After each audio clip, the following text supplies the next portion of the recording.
Okay, good morning, everyone. I'm Katherine Bradley, and I'm delighted to be leading this panel today. We have wonderful panelists. You can look up their full bios, but I will just briefly introduce them so that you know who's here. So on the far side of the stage is Rebecca Tabor, who's head of government partnerships for Coursera. But important for today and for our conversation, she also heads Coursera for refugees. Then here in the black dress is our second Rebecca Tancredi. She is the vice president for programs for Upwardly Global. So she is taking skilled immigrants to the US and helping them find pathways to skilled jobs here in the US. To my left is Chris Pirie. He has, I think, the coolest day job.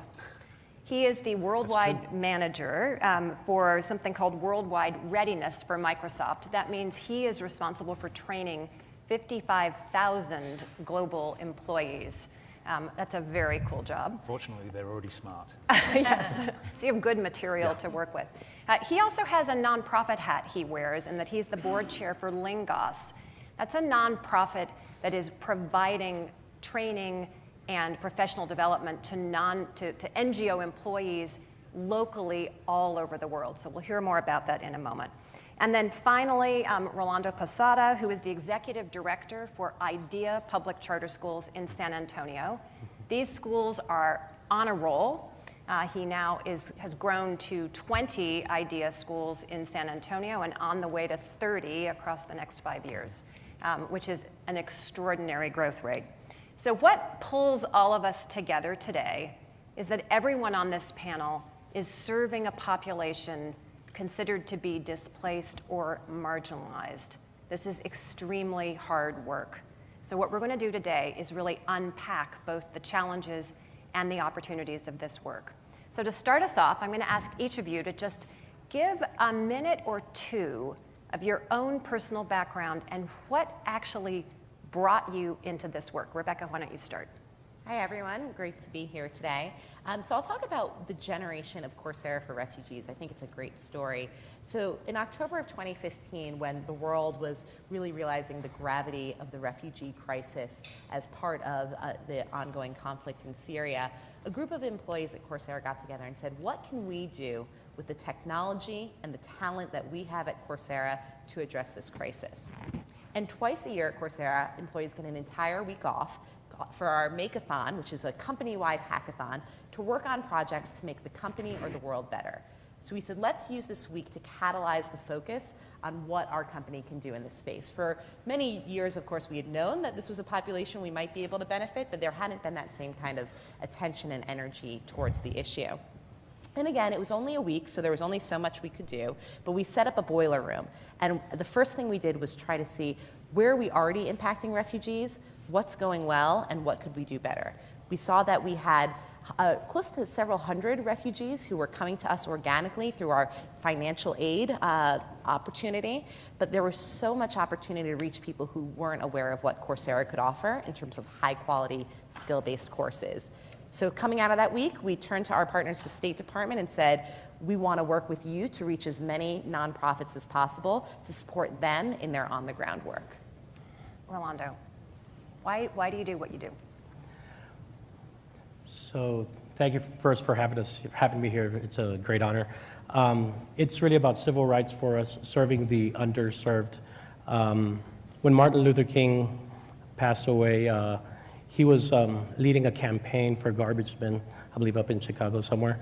And I remember reading that and thinking somebody has got to take up this work. At IDEA, we actually feel that the greatest civil rights challenge of our time is this really horrible and embarrassing thing that we call the achievement gap, which exists between the rich and the poor, between the haves and the have-nots.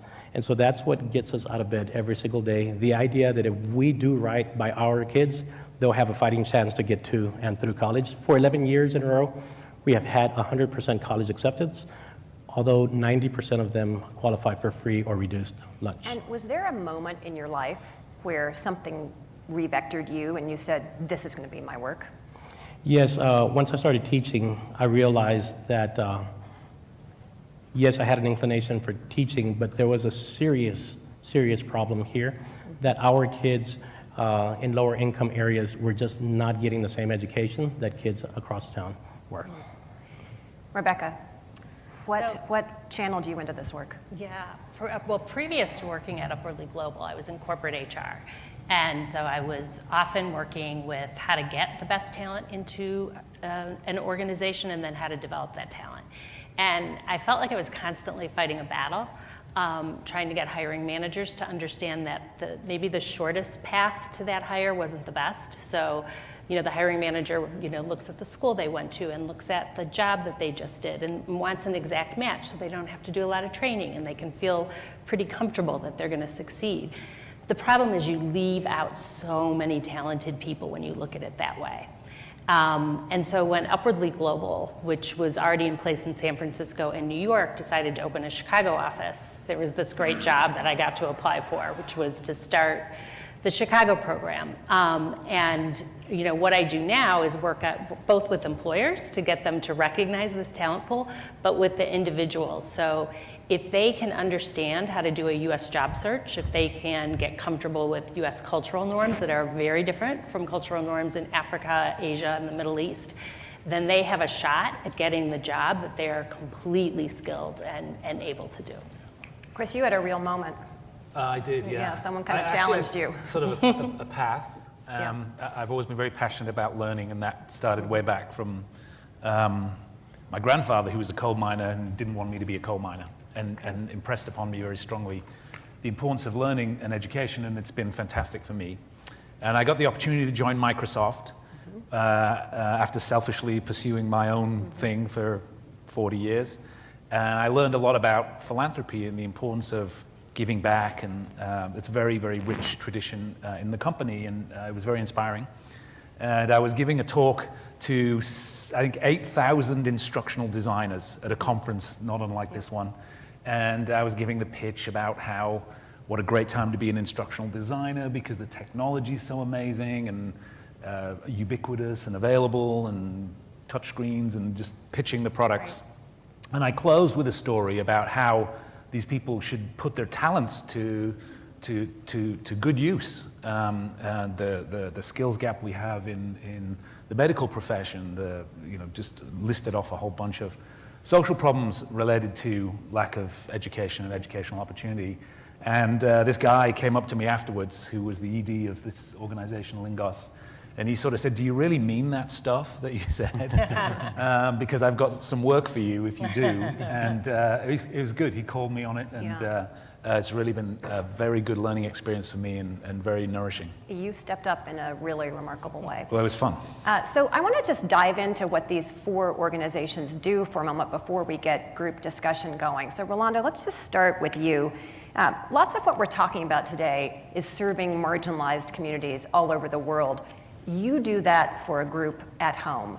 So tell us why IDEA has the right formula for how to serve this population here at home. Well, first of all, it's a little bit like the missionaries that we send all over the world, right? When we've got horrible crime happening in our backyard. It's the same thing. We feel that we have the right model because ours is a model that, I'm not going to say it's easily replicated, but it can be replicated. Many times I hear, startups that want to do things very uniquely, and that's fine, but it takes a long time to do it differently every single time. We hire young leaders, we put them through a principal in residence program, and we teach them how to lead an IDEA school. There's a right way and a wrong way to do it. With time, as they launch and lead their school, then they can put their own stamp on the school, but we're very much like a McDonald's or a Starbucks. We have a model, and we replicate it. That's just creating a great amount of efficiency for us, allowing us to grow faster than anyone in the country at this time. And you actually believe that you're getting much better quality results by being so standardized, by being more like McDonald's or Starbucks. Is that correct? That's absolutely right. So presently, 8% of the bottom income students are actually finishing college in 6 years after leaving high school. We have a 52% rate. So at one point, our mission was get them to college. Then we figured out it's got to be to and through college. Now we follow them to college, we track them, and we ensure that they have some kind of support system so that they're not figuring it out by themselves. And do you feel like some of your charter school cousins are actually following your lead and saying, well, maybe we shouldn't be so individualized, maybe we should be more like McDonald's. That's a bad metaphor for a school, but. Yeah, I'd like more of them to do what we do because I think we just caught on to something that's really working. I would talk to superintendents and CMO leaders all the time, and too often I hear the same problems just in different CMOs. I believe that there's a better way. Certainly it's worked for us, so we're hoping that more people consider that model as well. So Rebecca Tancredi, so that the audience really understands what you do at Upwardly Global, can you tell them the story of the Iraqi Engineer starting in 2008? Sure. Not surprisingly, a lot of our job seekers come from Iraq, Afghanistan, Syria, places where they're fleeing war and persecution. And I told Katherine a story about a young man named Mushtaq. He was from Iraq, and he worked for the U.S. Army Corps of Engineers after the war. And when the insurgency started, he was targeted, his family was targeted because he had helped the Americans and he had been working with the Americans. So that's not at all an uncommon story. He was resettled as a refugee in the US. And the refugee resettlement system in the US is all focused on quick employment. So first of all, you don't have any say in where you end up. He ended up in Rockford, Illinois. And you're expected to be working in 3 months. This is very different. Can you just stop on that? Sure. You have no choice as to where you go? No. You're a refugee and the US says you're going to Boise or in this Yes. case Rockford. Right, yeah. Fascinating. Yeah, you don't have any say. You are expected to be working within 3 months, which is incredibly quick when you're thinking about not necessarily knowing. Now, he knew English because he had worked with Americans, but he was an engineer and he wanted to be an engineer in the US. So the job he got was packing boxes on the midnight shift for $8 an hour. He had a wife and 2 kids. And so those are poverty wages. Those are not going to sustain a family. So when he found Upwardly Global, he was, excited to start working with us, and he came to he drove to our events in Chicago, which is not a easy trip. And I met him, and the first day that I met him, I was helping him with his resume, and I asked him a question, and his answer went on for 20 minutes. And I thought, oh, you are never going to get through an American interview. You've got to know, Americans, short attention spans. You got to talk quick, you got to tell your story, you got to tell them what you did and what you achieved. So we worked with him for a while, and he had an interview with one of our employer partners, which is wonderful. About 20% of our people get jobs through connections that we have with employers. This was a great engineering job. It was right in his field. It was such a good fit, and we really wanted him to get the job. So he'd been working with one of our coaches for several months, and she asked me to sit in on his practice interview. So I did, and he did great. And at the end of it, his coach told him how fantastic he did and how ready he was. And he said, well, you told me just the headlines. So he did get the job. He's worked there for years. He's, practicing engineer.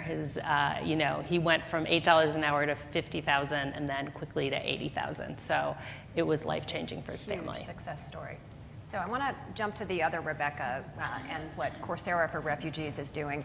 So I'm not sure anyone who doesn't follow this may not have focused on this number, but by the end of 2015, the world hit a record high in terms of number of displaced people at 65 million displaced people worldwide. Apparently only about 1% of them have access to any kind of educational resources. And it kind of makes sense. If you're displaced, you're worried about starvation and hunger and war and violence. You may not be that worried about the loss of your educational credential. So Rebecca, take us through a little bit why Coursera believes it's really important, nonetheless, for refugees to access education. Thank you, Katherine. Well, I'll also share a story of one of the learners whose story we found when we started this Make-a-thon project close to 2 years ago. So we started looking through our financial aid data to see where can we learn from our refugee learners.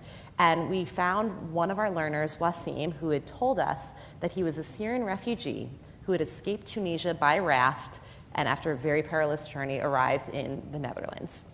Once he was there, he had no housing, no credential, and no skills aligned to the marketplace.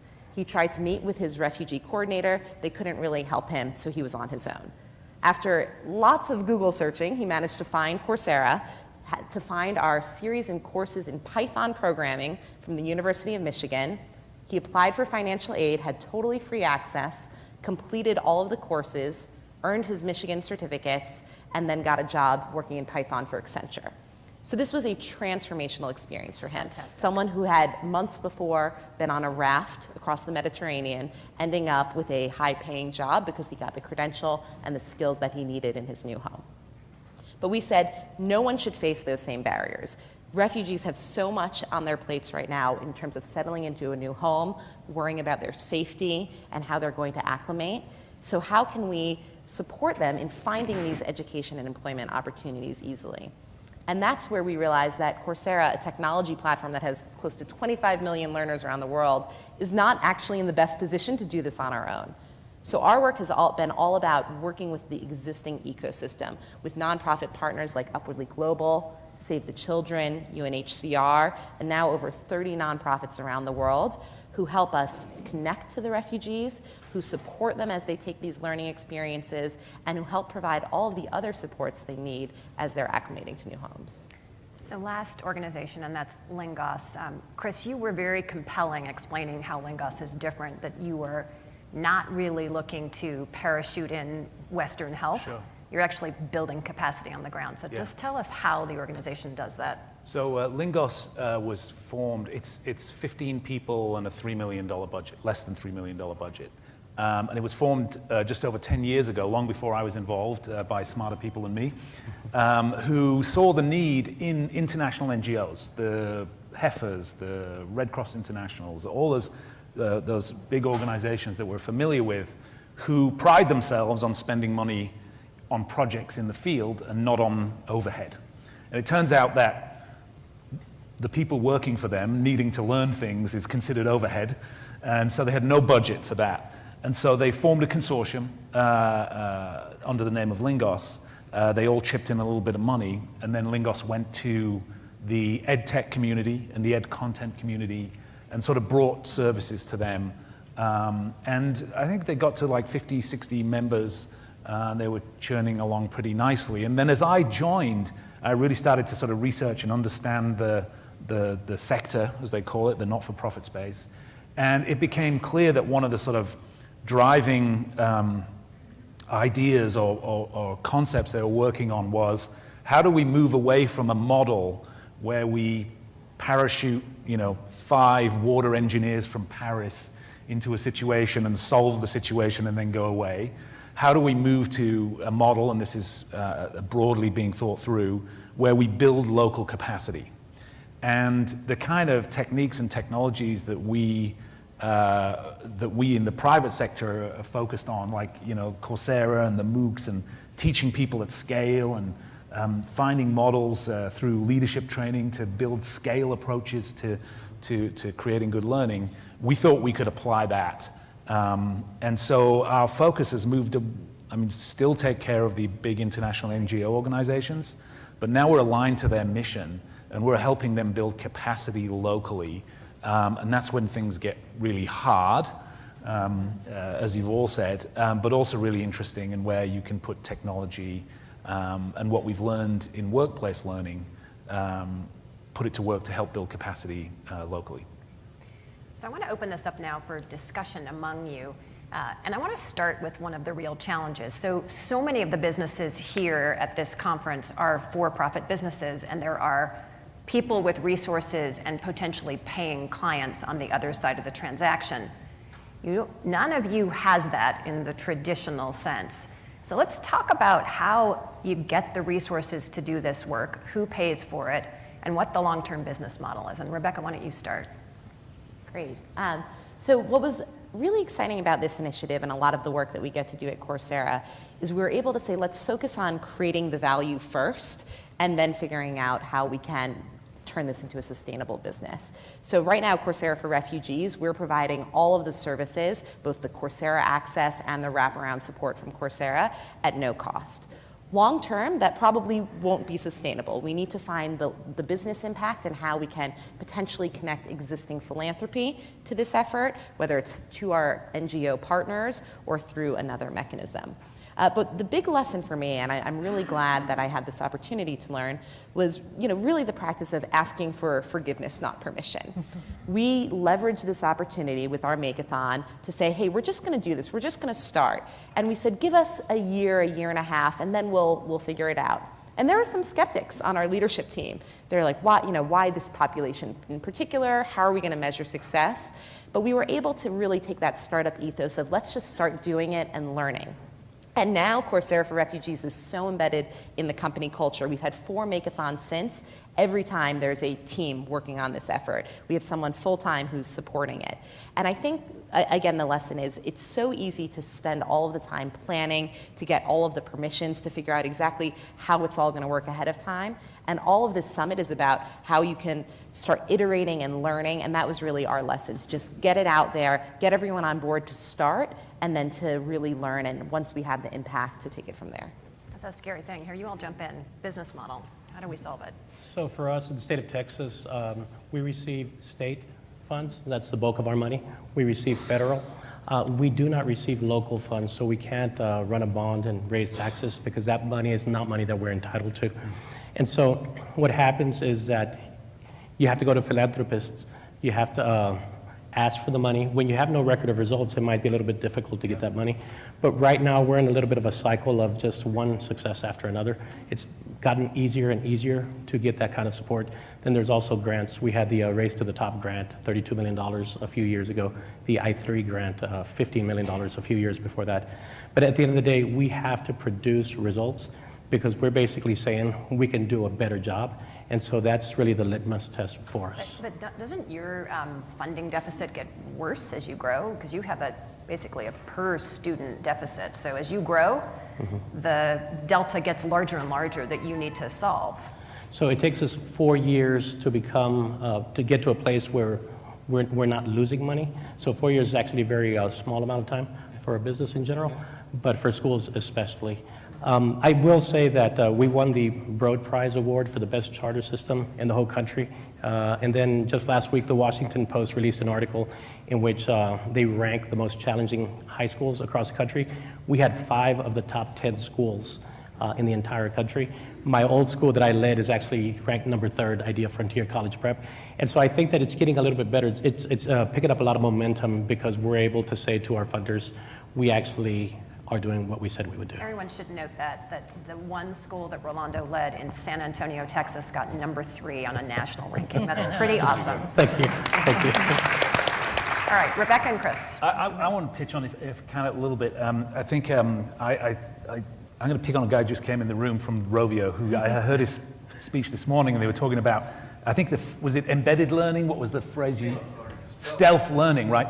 And so I think this is a really great concept, and it's made exponentially more impactful by the internet, right? So the internet is the secret sauce. If you're doing something as a business, so let's say Net Dimensions, they're a learning management system provider. It's an excellent learning management system. They have hundreds of customers around the world, and they're the best people, to figure out how to deploy and use them. If we ask them to stand up an instance for Lingos, it's minuscule additional cost for them, minuscule. But all their expertise, the business they're doing every day, can have a huge impact if it's connected to the right, landing mechanisms, which for us is the NGOs and the local NGOs. If you are a learning content provider like Harvard Business School or Strava, we have lots of partners that we work with. Pluralsight would be great to have on board. These people will never be your customer in the short term. So by providing services to them, there's 0 extra cost for you, and yet the impact is great. And maybe one day they will start businesses locally and will be consumers of your product in the future. But I think that's one interesting thing that we can play with. And donors do need stories, and they do need impact stories. And what you find is very human stories that really sort of bolster the donating organization, and they can have incredible impact. And by working with a portfolio, a broad set of international NGOs on many different projects, you can have kind of massive impact, both at the human level but also at scale, which is important. And I'll just build on that. I think, if you are, again, creating that value, public and philanthropic funding can play a huge role. So to us, what does it mean to create value? Our number one goal is to show that we can educate refugees to prepare them for high quality job opportunities at a much lower cost than other alternatives. And so meaning government?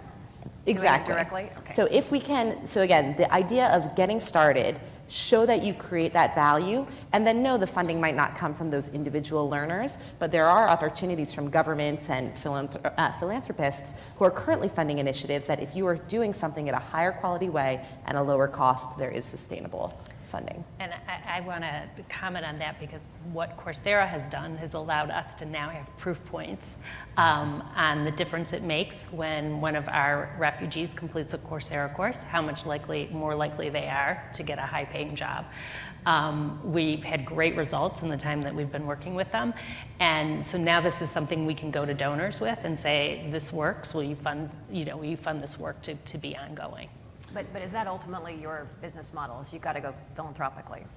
Yeah, most of our funding is philanthropic. We do have corporate partnerships. So often our corporate partners get involved with us for philanthropic reasons, but then they realize we're a talent pipeline, and we're a way to learn about global diversity. And our events are really rich and fulfilling for their employees. So that now we have paid partnerships with employers that are about the talent pipeline and the workshops that we do. So yeah, so this is sort of, I like this sort of stealth philanthropy, right? So where you, like, it's actually in your own interest to do this, and it's actually very low extra cost to running your business, and yet the impact can be phenomenal. Sort of, why not? Why not? One other thing I wanted to say on business models was the ED for Lingos, the CEO for Lingos told me you must talk about this, Chris. Was just like the image where we parachute expertise in to solve problems and then it goes away, you can think about business models in the same way. So I've been learning for a long time, and you can build content and put it on platforms till the cows come home.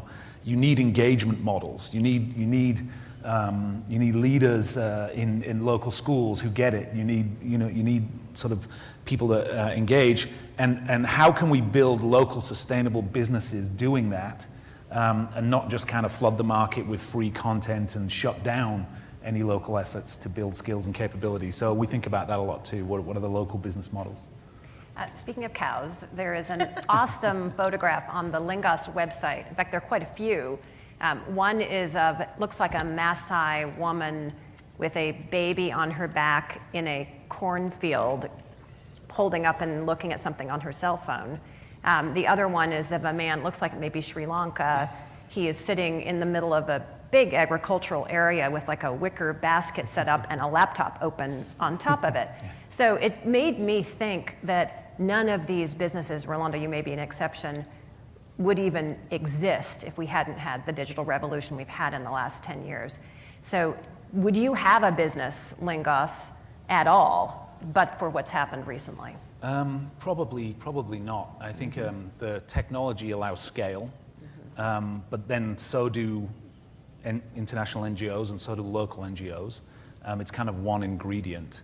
The story that I like to tell is actually featured. If you go to the lingos.org website, the team have done a great job. There's a story about in Syria.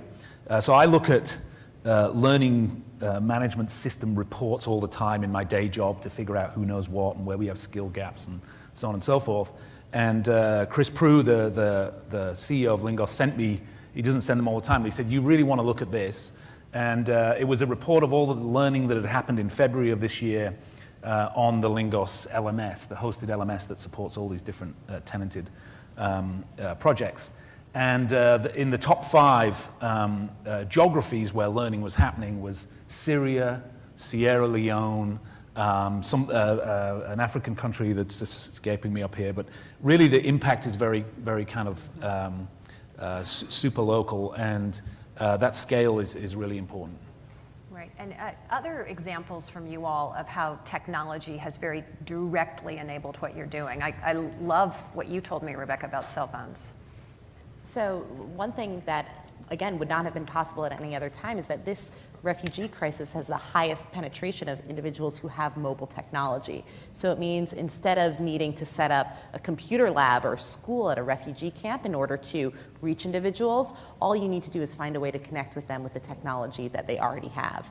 One of our efforts related to Coursera for Refugees has been to put an increasing amount, as much as we can, offline, so that anyone, as long as you have 1 or 2 Wi-Fi access points, you can download all of the content, do all of your learning offline with no data costs, upload it when you're complete, and then earn a certificate from a top university. So the idea that someone can go to a camp, get that hotspot, go back with their mobile technology, learn for several weeks, and then earn a certificate from a top university. And Rolando, do you do things differently because of technology now than you did 10 years ago? We do. I'd say a lot of schools do. We have a blended spaces approach, for example. So we have the traditional classroom situation, but kids also have face-to-face time with the screen in which they have a very differentiated experience.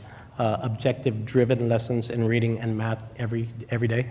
And so together you've got the teacher and you've got the screen. And so I'd say that's very different than even 10 years ago. Anybody else? I got one other thing I wanted to share, sorry, and and it's sort of a bit apocryphal at an ed tech conference, but there is a use case on the Lingos site of some work we were doing in Syria around, Lingos has an open source project management credential, which is a sort of, how should I say, like a flavor of project management that's used extensively by NGOs. And if you can speak that dialect locally, then you're more likely to get hired on projects and be sort of effective.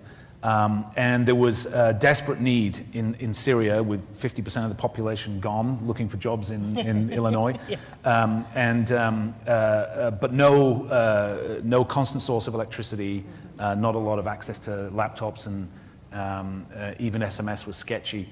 And there's a great story of how they built up this program with a WhatsApp channel. They opened a WhatsApp channel for 58 wannabe project managers. They shipped them some content.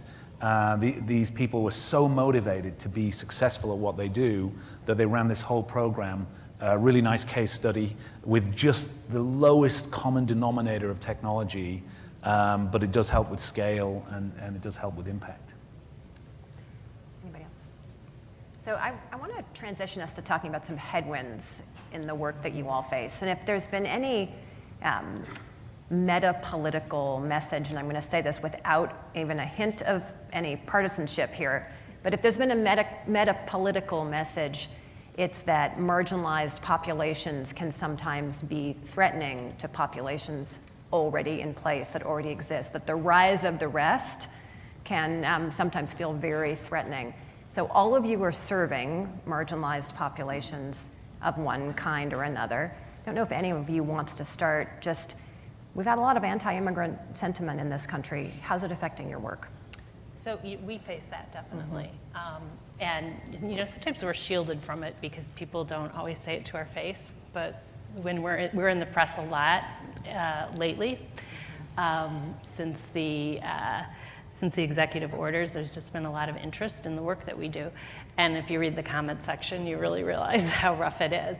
But we counter it with some narratives and some stories that I think are really reflective of the positive impact of the work. So we have a new partner, employer partner. They're engaging with us for talent and workshops. And they recently hired an electrical engineer for a position in Texas. And they told us the job had been open for 73 days with almost no candidate flow at all. And we shared one resume from the Upglow talent pool, and that person was hired within 2 weeks. So when a job lingers open, it costs that company money. The economy suffers. An engineering firm can't take on a new client. If they can fill that job, they now they've got to grow. They've got to add an accountant here and a receptionist there. And so it doesn't you know, we do have a skills gap in the US, and when we're wasting talent of people who are here and work authorized and completely capable of working in that job, we're stifling the growth of US companies and preventing other jobs from opening up. What's the worst thing anyone said to you in terms of pushback? You know, it's usually, it's why aren't you helping Americans?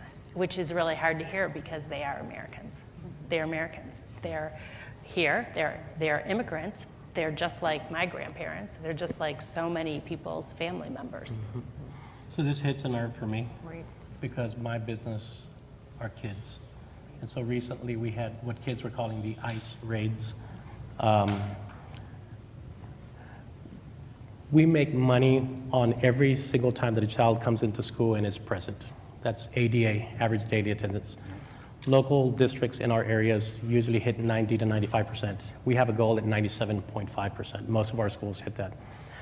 Those 2 days that the ICE raids happened, we had a 50% attendance Can you rate. just make sure everyone knows what those raids were?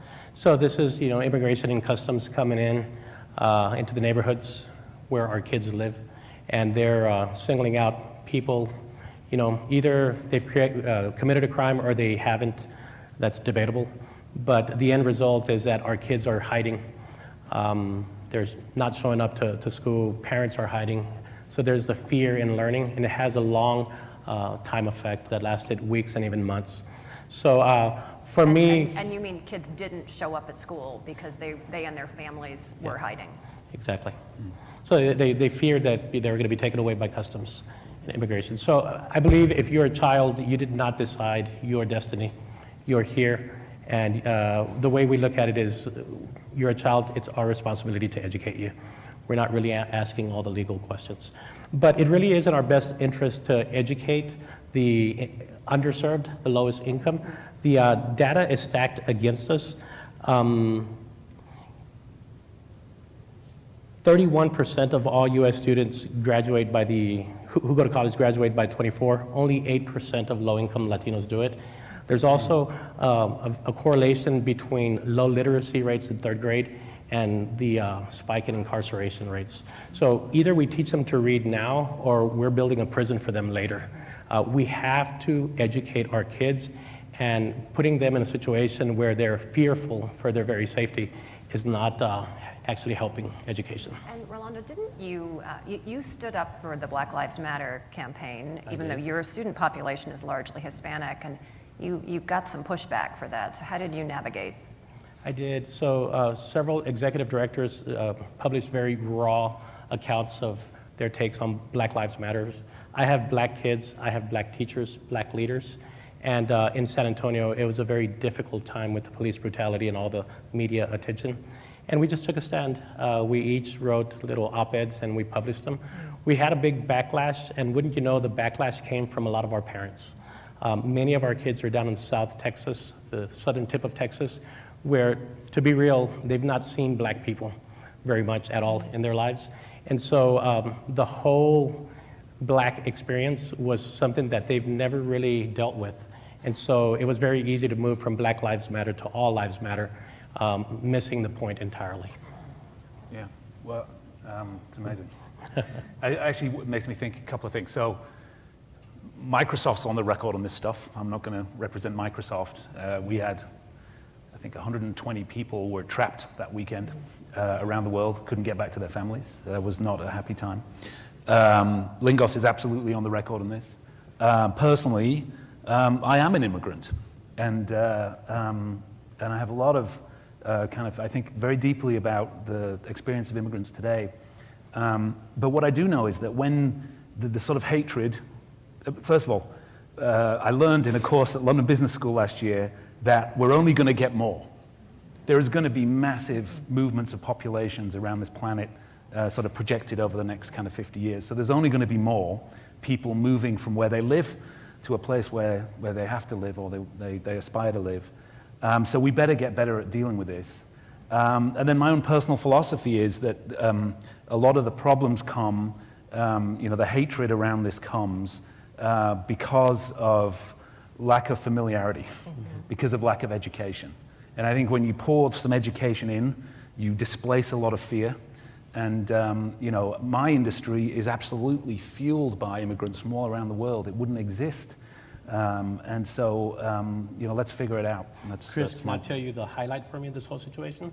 The people who came to our aid on many of those threads were our students, our 11th, 12th graders, and our college kids.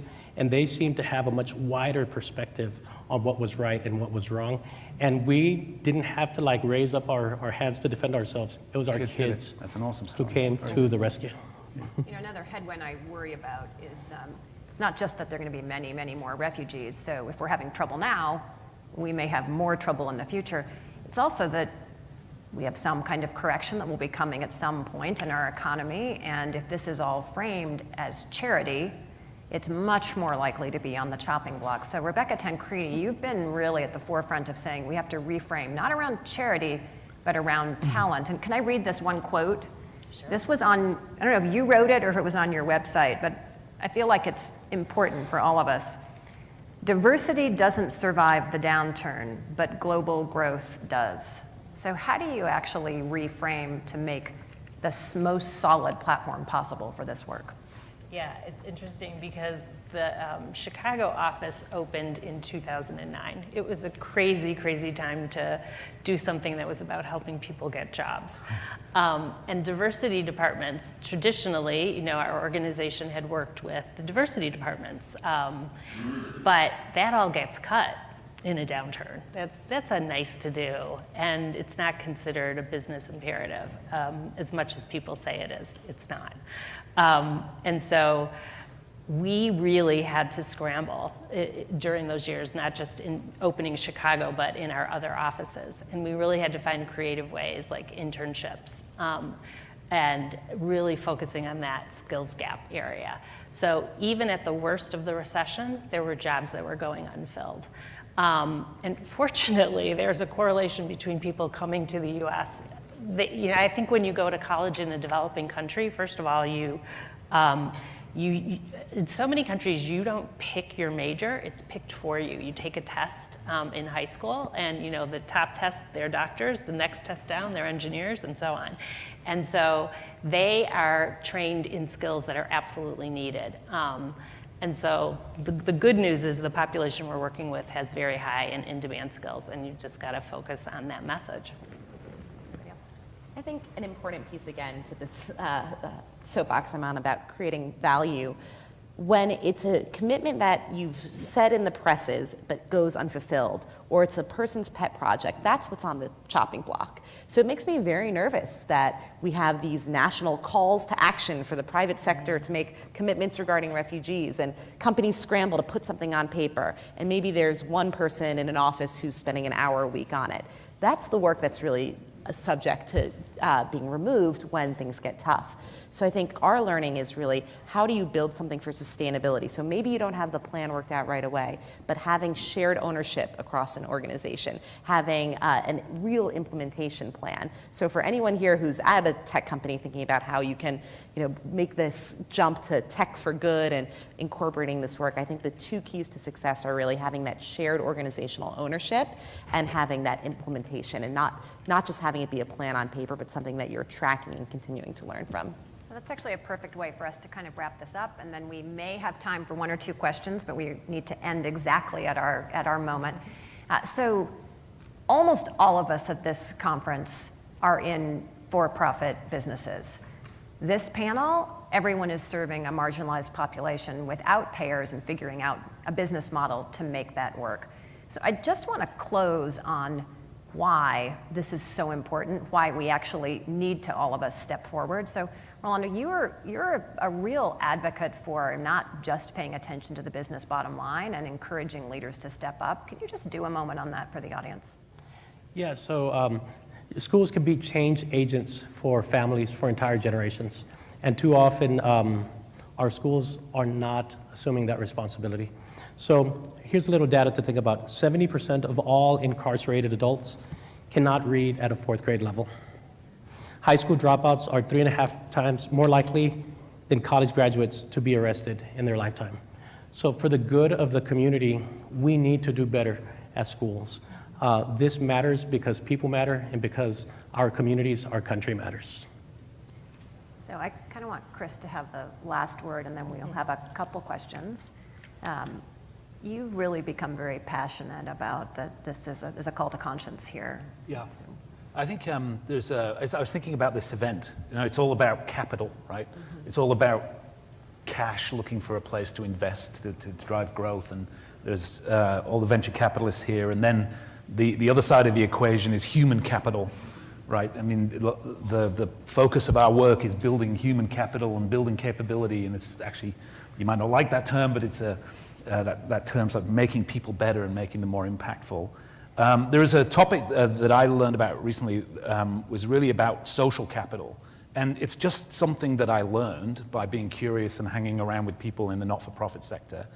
But I think it's a really powerful force. And I think if you look at, despite the debunking that millennials are different from the rest of us, they're looking for purpose in their work. That's a broadly held belief. And I think everybody's looking for purpose in their work. It helps you recruit, it helps you sustain, it helps you to get better at what you do as a for-profit company. And there are people whose job it is to run these programs, and there's some great examples kind of here who are professionals.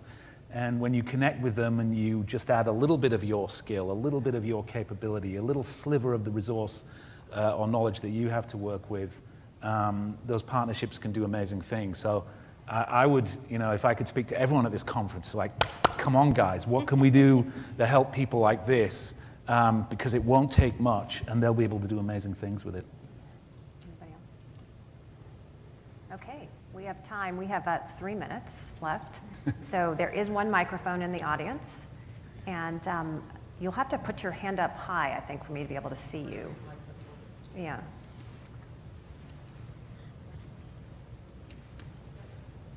Sorry, okay, thank you. And if you can just identify yourself and direct the question also to which panelist you would like to answer. Thank you. Rex Nancy Allen. We just spent 2 years in Lebanon working with folks there and in Syria and Iraq. And the question, I'd love to just pick your brains. You're incredible people doing wonderful things. Most of the people we worked with will never get out of those 3 countries. Most of them have tremendous skills and abilities and want to work and do things. They live in isolated and dangerous situations. So, how can we build online learning that leads to online employment? And I'd love to just pick your brains on that, because online employment is going to be about the only thing that they can look forward to with any amount of hope. There's just no other way out or in. So. And can you just do one more moment on the clients you were serving in Lebanon and Syria? Were they in tented camps? What was the situation they were in? In Lebanon, the camps are not allowed by government, and so they're just in the cracks and crevices. They're working, PhDs working for $400, $500 a month at 16-hour days in an economy that costs as much as it does here in Utah. So.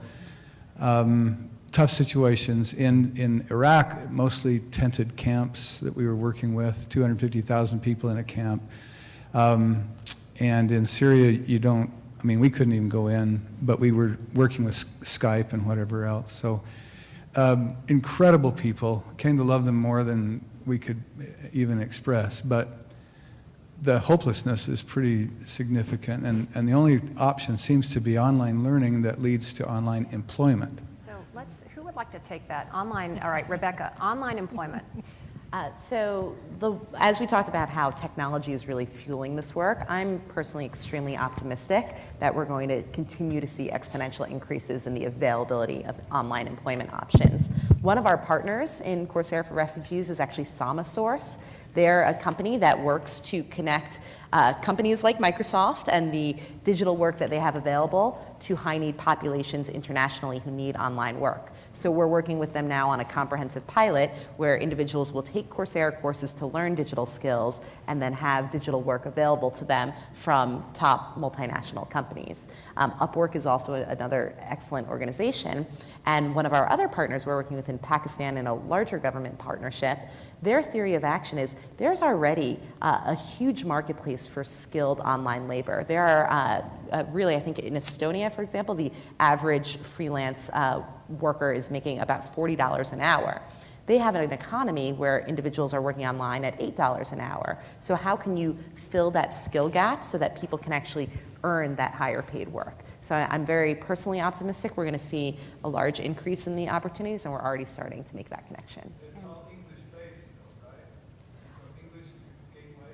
Is that true or not? It's important. It depends on the specific roles available. So if you're talking about coding, a lot of that will be English-based. But there are also, marketing companies around the world that need help with marketing in their native languages. I think we've got to teach, and thanks for the work you've been doing, by the way. Sounds interesting. I'd love to learn some more. We've got to find ways to help people build employment opportunities locally as well. One of the Lingos philosophies is to open source as much as we can. So we built the credential, the PMD Pro credential for project managers. Achieving that credential can help you get jobs with international NGOs locally and do good work. We're really encouraging local people to set up training businesses where they can, be an agent of scale. So multinationals will not be the solution on their own. Creating opportunities locally, I think, is what we're trying to achieve.